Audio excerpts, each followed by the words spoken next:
Well, today, as many of you know, the highly anticipated, greatly anticipated new series, 5-week series, we're going to be looking specifically at some of the benefits and some of the challenges that come with social media. And before we really get this thing rocking, I need to say right from the outset, I am not a huge user of social media. Now, my wife and my kids go nuts. Okay, and I give them my full blessing to do that, but I'm not a big user. And so what happens is they kind of filter for me, and they give me the highlights, which is awesome. And so I see what goes on, I understand how it works. I'm not a huge user myself. And so those of you that know me, if you knew this series was coming or you're even watching that, if you know me, you're probably like, how are you going to do a series on social media? You don't know jack. And I will confess right up front, that's for the most part true. And so if this were like a technical series, it wouldn't go well at all. But as you'll see, this is not going to be a technical series about, how to maximize your use of social media or, how to avoid it altogether or anything like that. So here's where the idea for this series came from. Rebecca Ellersick was leading the youth group this last fall, and with Tony and Casey and Jen, and she was raving about this message series that she'd been watching online by a guy named Craig Groeschel, who's a pastor of a very large church in Arizona. And some of you know who he is because he's spoken at the Leadership Summit.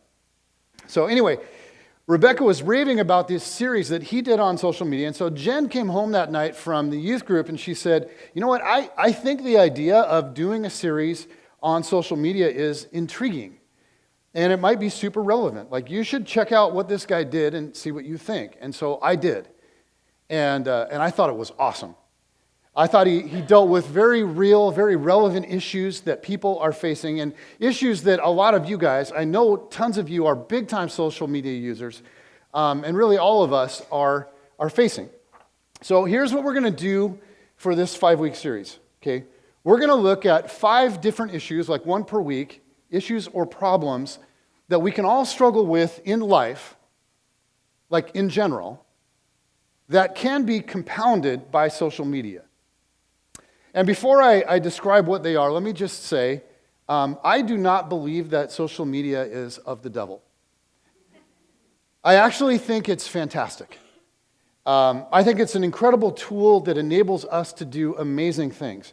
You can communicate simply and instantly with huge numbers of people. So it makes our big world much smaller.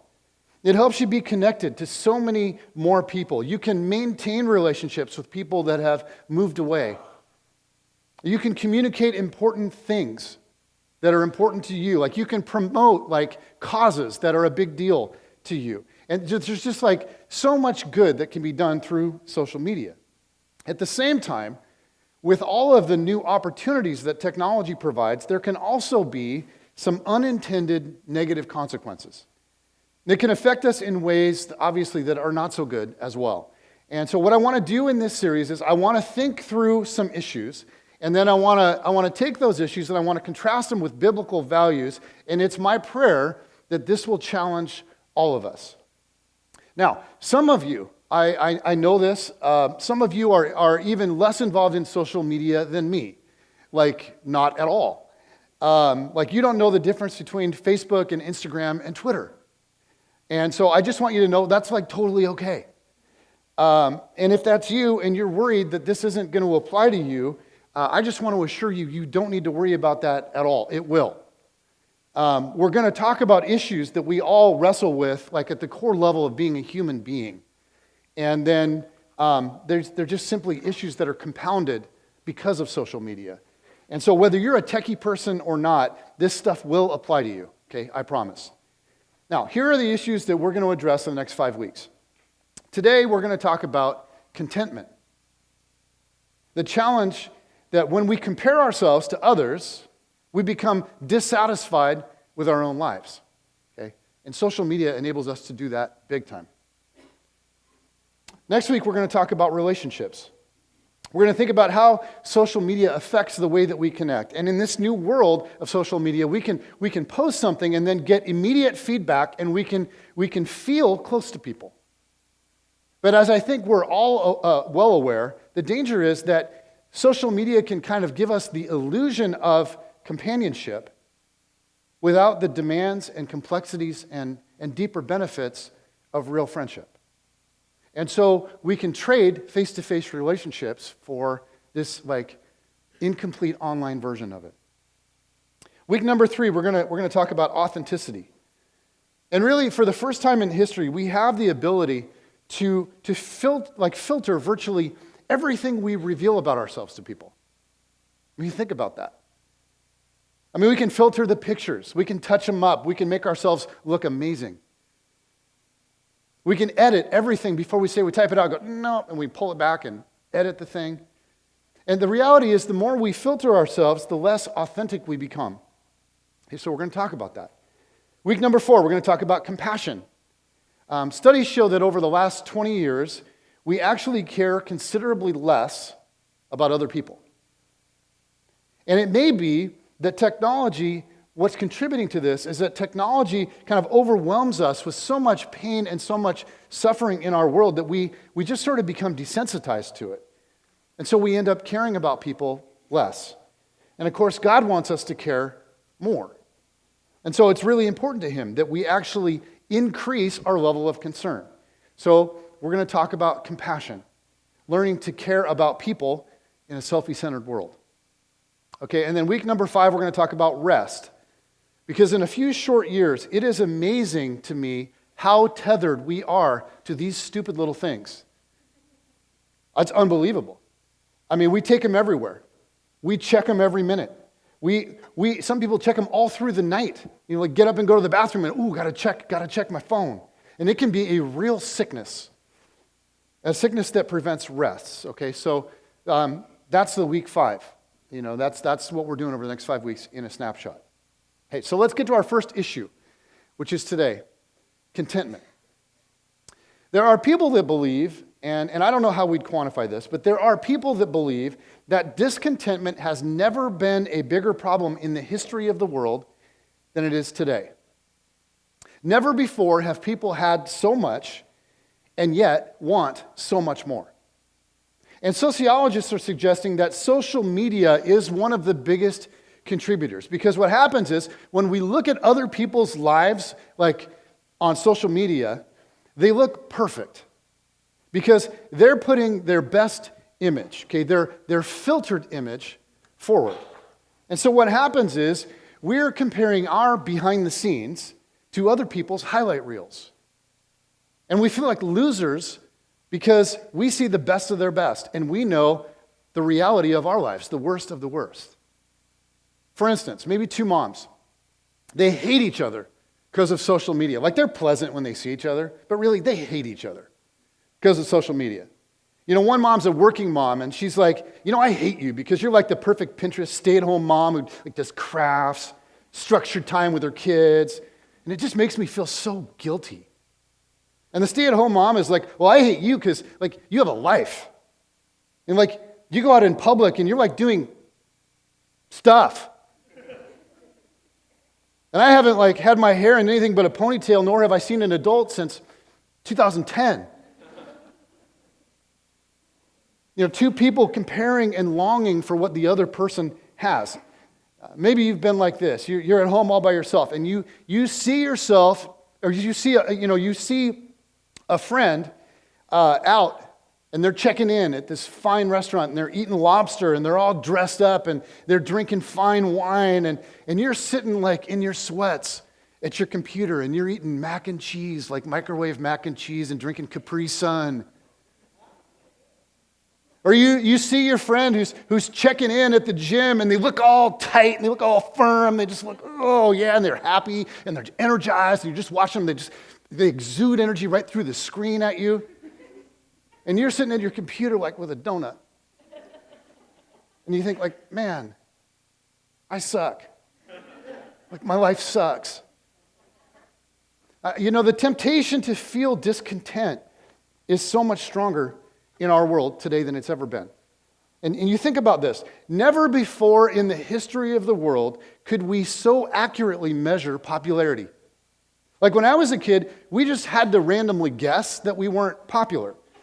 Like we would just sort of look around and estimate, and we'd look around and go, yeah, I'm not so popular, I don't think.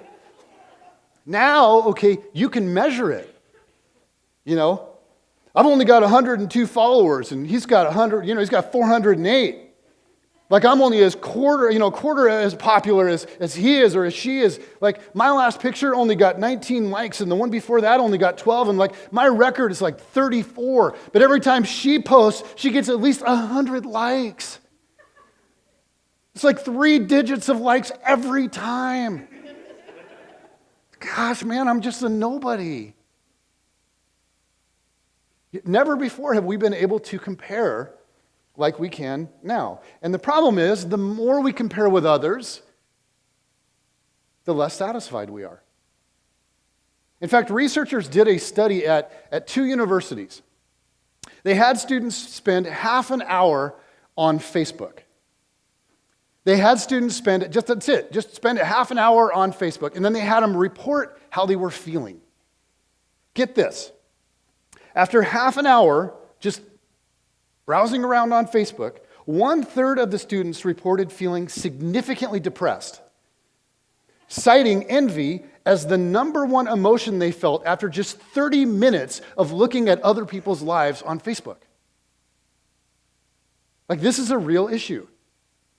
Discontentment is at an epidemic level. And I want to kind of highlight for us just 3 arenas of discontentment, 3 big arenas where we tend to become very dissatisfied. And as I describe these, I want you to think about yourself. And I want you to just get honest, and I want you to get real, and I want you to ask yourself, okay, do I ever struggle with this? And particularly within the realm of social media. Do I ever struggle with this? And then we're going to do something that's just going to be fantastic. You're going to love it. We're going to have an opportunity to do a little public confession, because confession is cleansing and good for the soul. Okay, the first major area of discontentment is material and financial discontentment. Okay, so maybe you see him post a picture of his car, and you hate your car. And so you think, man, look at that beautiful machine. Like my ride is a piece of crud. Or maybe she posts a picture of her brownies. But if you're honest, you're not even looking at the brownies. You're looking beyond her brownies to the kitchen behind the brownies. Like her awesome stone countertops and the cabinetry with these cute little pull knobs, and she's got this perfect little kitchen, and like in the words of Rebecca Ellersich, you say to yourself, well, I could make perfect little brownies if I had like a perfect kitchen like that. Or you're looking at a pic of your friend, on the beach in January, and they're drinking, these cute little drinks, and you think, man, this is like their 3rd tropical vacation in the last 10 months. You're like, I wish I could afford to just like take one vacation like that, like in my life. Because of social media, what happens is you really can see all that you don't have. And on some level, like become materially or financially discontent. Okay, so let's just do a little soul cleansing. If you have ever felt discontent, material or financially, would you just raise your hand right now? Yeah, just be honest. Because it's not good to lie in the house of God.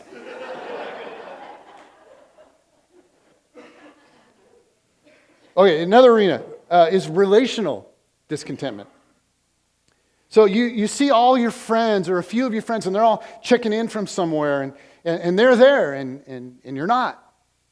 And you weren't invited, and you're like, man, why wasn't I invited? Like, I would have loved that. I would have killed that. How come I didn't get invited? How come I haven't been invited for a long? Like, what's going on? I never get invited.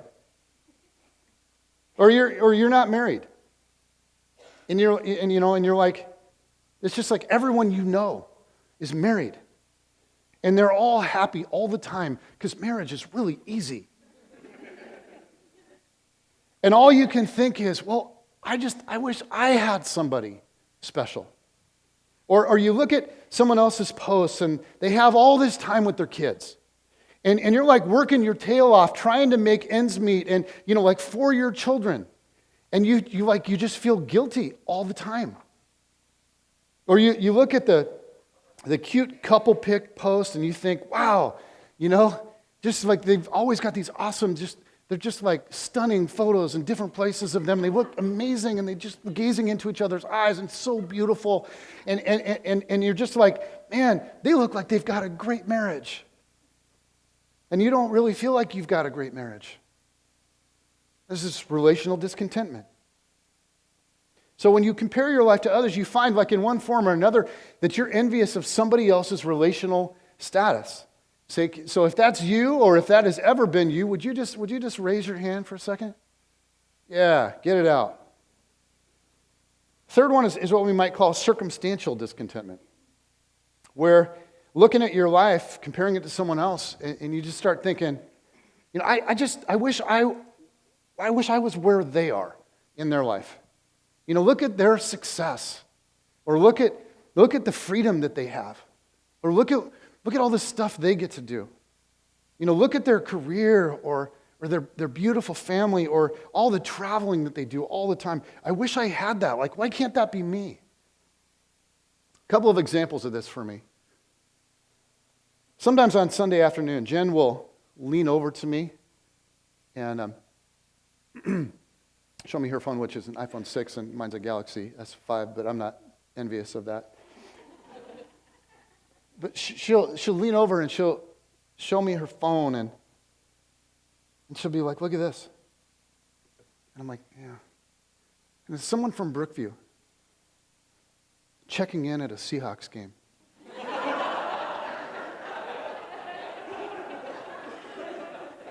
And I'm like, I want to be happy for you. But deep down, I'm like, you know what, fine. You have fun at the game while I'm at church, and I'll serve God while you serve the devil. A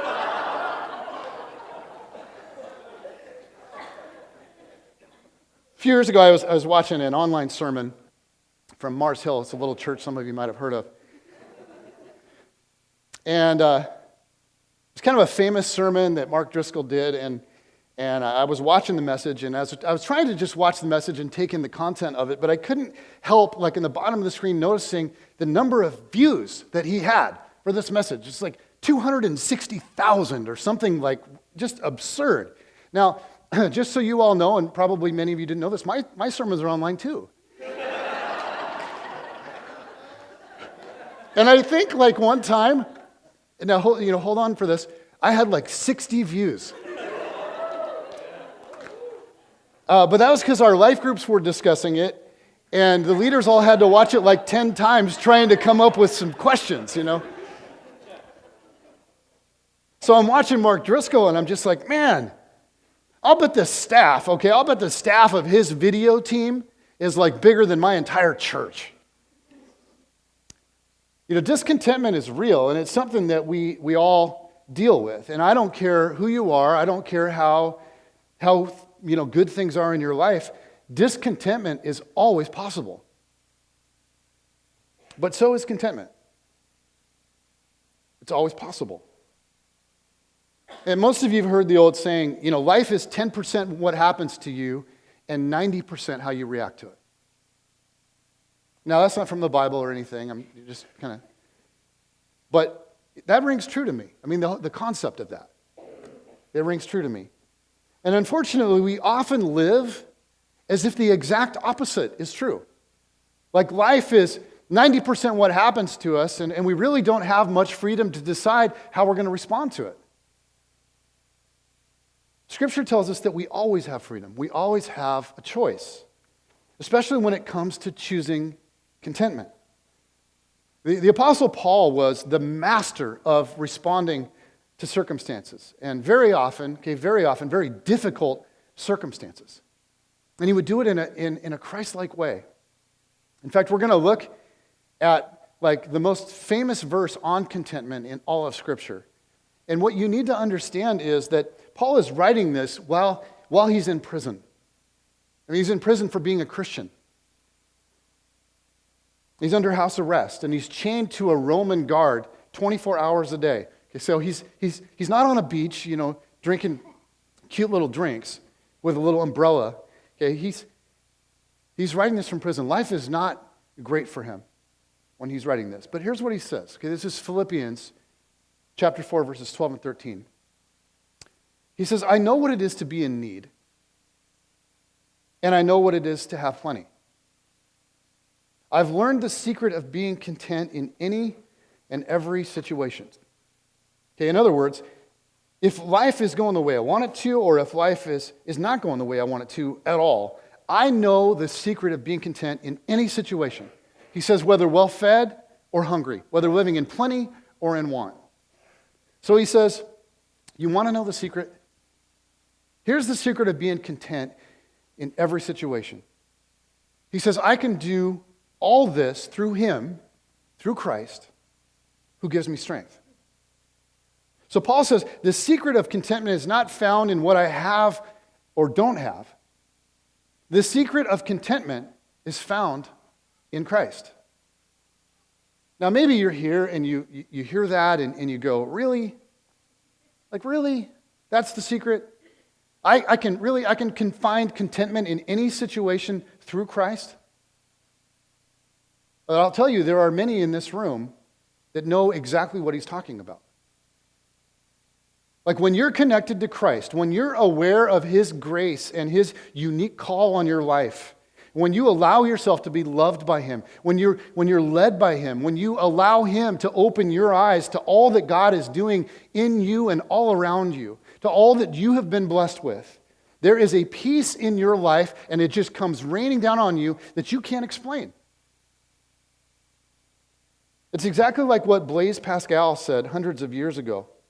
Like this brilliant 17th century French philosopher who said this. I mean, after thinking through life years and years and years, he says, there's a God-shaped vacuum in the heart of every man which cannot be filled by any created thing, but only by God, the Creator, made known through Jesus. Like we have this hole in our heart, this God-shaped hole, and you can try to fill that sucker with all kinds of stuff. You can search and you can search and you can search all over the earth if you want. And you can get as many likes as you want. And you can get all the approval and affirmation from people that you want. And you can accrue as much stuff as you could possibly want. You can even know and love as many people as you can find. But until you experience the goodness of Christ, you're always going to be dissatisfied. Always longing for something more. There will still be a hole because inside of you is this God-shaped, Christ-shaped void. Because you were born for eternity. And there's a longing in you for something other than what this world has to offer. I'll tell you the secret of being content, Paul says. I can have a lot, or I can be in a Roman prison. But through Christ, I can find contentment. So as we hit kind of the home stretch of this message today, I want to talk about two things that we really need Christ's strength to do if we're ever going to actually live with contentment. And the first one is, through the strength of Christ, we must kill comparisons. Now listen to what we're told in James, and I think this is kind of shocking.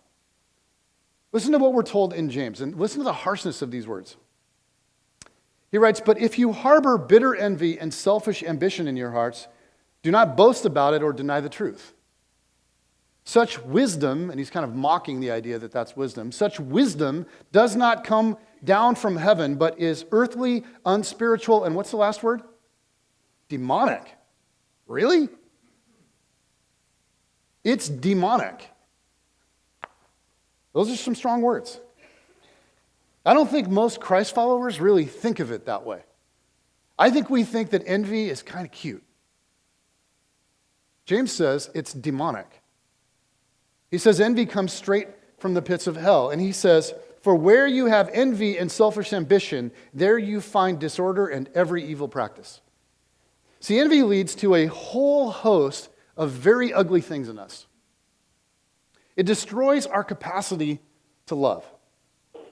Like when I become dissatisfied with my life, and when I compare my life to your life, and I get all filled with envy, it makes it impossible for me to be happy for you. It makes me eager to be critical of you. I start looking for opportunities to tear you down.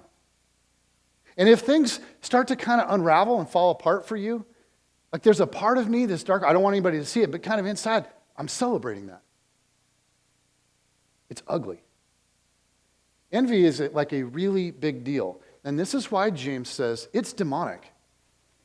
And here's where envy is born. Here's what envy needs in order to be born. It needs for me to be willing to compare myself to you. Like if I'm not willing to compare, see, then envy isn't possible. And so somehow, by the strength of Christ, you and I need to begin the process of killing comparisons. Now, I don't know how this will play out for you, like practically in your life. I know that we need to identify it, and we need to name it when it's happening. And we don't need to like pet it and nurture it. We need to kill it. Take a big sword out. Kill it. When we start looking at somebody else and we start comparing and we can feel that it's happening, we start getting jealous and we start thinking negative things about them, there has to be this realization in us where we go, whoa, that's a road I actually don't want to go down. And we shake it off. And we start over by just saying, Jesus, okay, help me be different. Help me be different.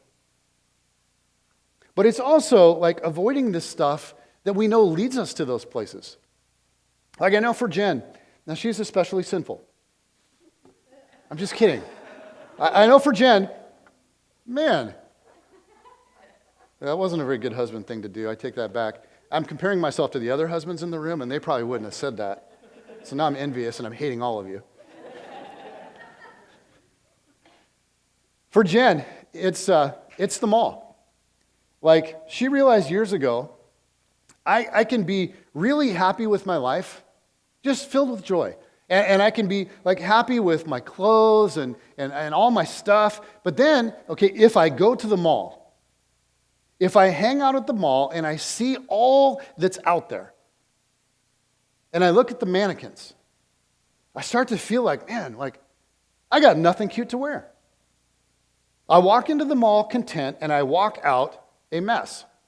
So Jen has decided I'm going to avoid the mall as much as possible. And I'm in favor of that. So for some of you, you need to really think about what happens inside of you in various situations. And back to social media. Like when you use social media in certain ways, or you're using it with the wrong heart, it has an effect on you. And some of you may need to limit what you do because it might be like feeding discontentment and envy in you. For some of you, maybe you need to hide the feed of certain people. Because, every time you look at their post, you're just mad. Like, stop looking at their post. I mean, just, like, I hate this person. Well, just remove them from your feed. Or outside of social media, maybe you need to stop, like, ordering certain catalogs. I know one woman that decided a few years ago that she just had to, like, completely stay away from the sort of in vogue fashion magazines. And she used to order them, and if she just, like, spend time looking through them, she'd be a mess. She'd always come away feeling discontent. Or maybe you just need to, like, stop watching home and garden TV. You see the homes that people have, and they're talking about their little cottage, and it's 6,000 square feet, 12 bedrooms, 16-car garage with this massive pool that overlooks everything, and you're like, oh, yeah.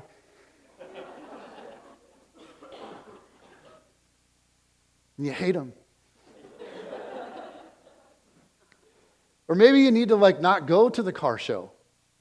Or not go to the boat show or the home show or the gun show or the bunny show or whatever show it is that you go to. I mean, I I don't know what it is that might trigger envy for you, but whatever it is, if you can cut it out of your life, cut it out of your life. As much as you can get rid of it, do it. And then once we do everything we can to kill comparisons, we need to, on the flip side of this, do everything that we can to cultivate gratitude. Envy has been defined this way, and I think this puts it in perspective. Envy is resenting God's goodness in other people's lives while ignoring God's goodness in your own life. We have to learn to see God's goodness in our own life. And there's a great verse in Proverbs 15. It says, "For the despondent, every day brings trouble." Okay, for some of you, you know people like this. For some of you, and I won't point, you are people like this. It's just like, oh yeah, it's a bad day. Today is going to be a horrible day. There's just nothing good about today. The economy sucks today. The weather sucks today. My job sucks today. My family, my house sucks today. And you know what I'm talking about. This is the, everything sucks person. When they talk about their kids, it's just like they're talking about them like they're just little brats. They're talking about how hard parenting is and just how draining it is all the time. Or this is the guy that walks into work and someone says, how's it going, man? He's like, another day in paradise. Living the dream.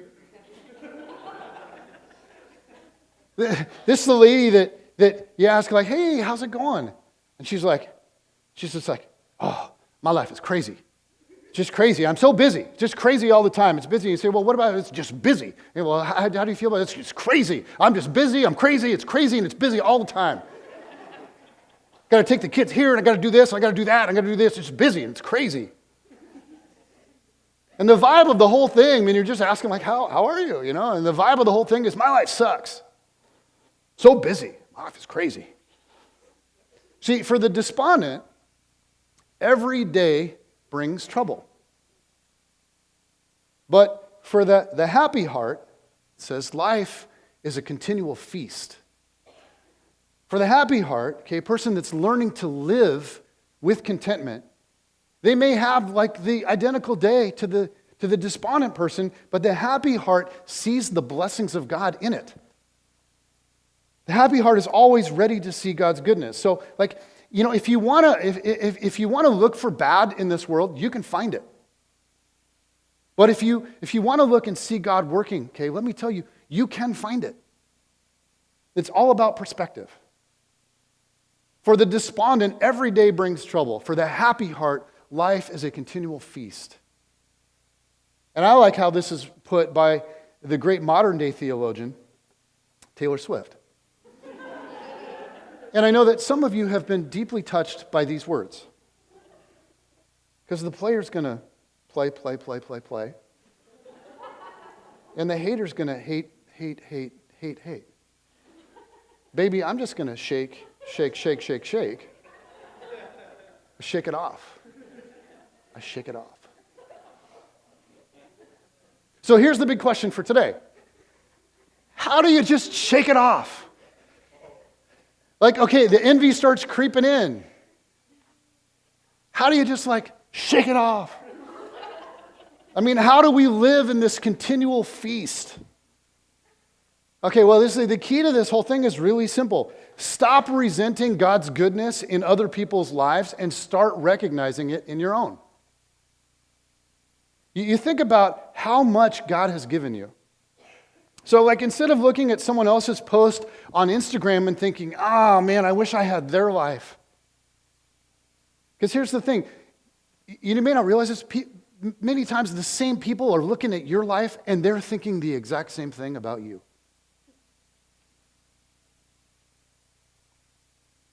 Maybe next time if you're tempted to say, oh, I hate my stupid car. Maybe it's time to say, you know what, I'm actually really happy that I have a car that runs. That actually, when I think about it, it puts me in the upper echelon of the wealthiest people in the world. I wish I had a better house. No. I thank God I have a roof over my head and I have indoor plumbing that works. Because the truth is, many people in many parts of the world have never had that. And they never will. Instead of, my life's so crazy. I'm just so busy. Well, I'm busy. I'm crazy. It's busy, crazy busy. Maybe I can start living with the gratitude that I actually have children. That I have really good things to take them to. A lot of really good things to take them to.